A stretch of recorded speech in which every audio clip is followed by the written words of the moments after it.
Well, they weren't face to face like originally planned tonight for a debate, but President Trump and Democratic nominee Joe Biden did go head to head in different town hall events on different networks. Fox 5 political analyst Carl Luna joins us now to break it all down. Carl, thanks for being here. Thank you. Well, before we jump into the debates, what's your big takeaways from those confirmation hearings for Amy Coney Barrett, and will there be a political price to pay for either side? I think there'll be a political price to pay for both sides coming up, Kathleen.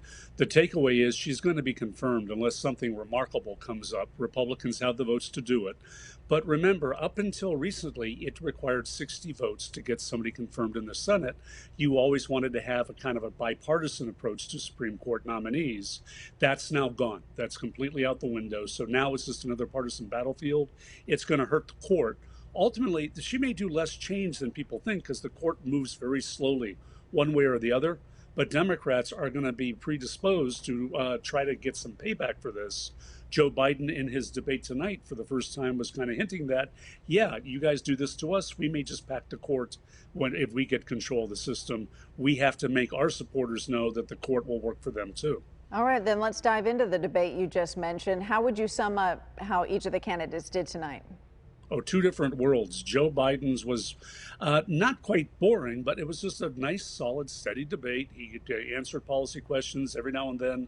It sounded like when your grandfather starts to talk and kind of veers off a little bit, talking about an old story, and then he would get back to policy, but it was more policy rich. He had to deal with some tough questions, Joe Biden did, particularly about the crime bill back in the 90s, relationship with African Americans. But on the whole, it was a civil exchange. And I think the biggest moment was when it ended and he stuck around for an extra 30 minutes to talk to the audience. Contrast that with President Trump, who from the very beginning with Savannah Guthrie was in a more combative role.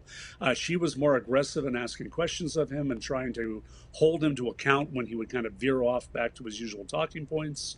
Well, let me stop you there for a second and let's roll some sound of that exchange that you found particularly memorable from Savannah Guthrie and President Trump, and then we'll talk on the other side. Just this week, you retweeted to your 87 million followers a conspiracy theory that Joe Biden orchestrated to have SEAL Team 6, the Navy SEAL Team 6, killed to cover up the fake death of bin Laden. Now, why would you send a lie like that to your followers? You retweeted it. That was a retweet. That was an opinion of somebody, and that was a retweet. I'll put it out there. People can decide for themselves. I don't take a position. You're not like someone's crazy uncle who can just retweet whatever. That was a retweet. And I do a lot of retweets. And frankly, because the media is so fake and so corrupt, if I didn't have social media, I don't call it Twitter, I call it social media, I wouldn't be able to get the word out. So what did you find so noteworthy about that? That was a really heated exchange, Kathleen. You don't usually see things go that hammer to the metal, as it were. But Savannah Guthrie made a point. The president has a strong tendency to retweet with kind of a wink and a nudge to people that support him, that he will follow these storylines, and then he never renounces them. And that is not necessarily the presidential behavior we're used to.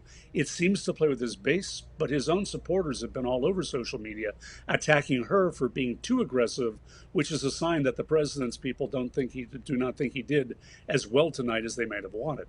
Let's give our viewers a sample of Joe Biden at his town hall tonight, and we'll talk about that.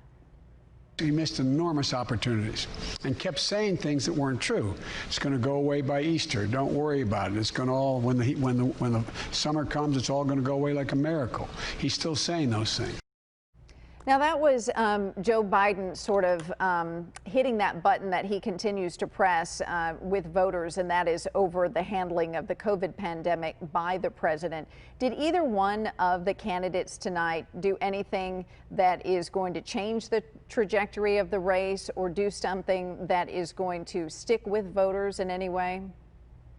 I think what tonight did, the simple fact that you had to hold the debates like this tonight and not do the everybody together because of difficulties with the president's campaign and Joe Biden's figuring out what they're going to do, it reinforces a basic choice. You have two very different leadership styles at play here.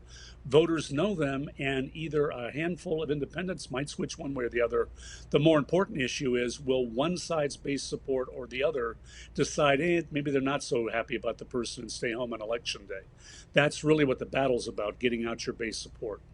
All right. Well, we'll be talking more as each one of them continues in these last 18 days as of tomorrow, make their closing arguments to voters. Our Carl Luna tonight. Thank you for your political analysis as always.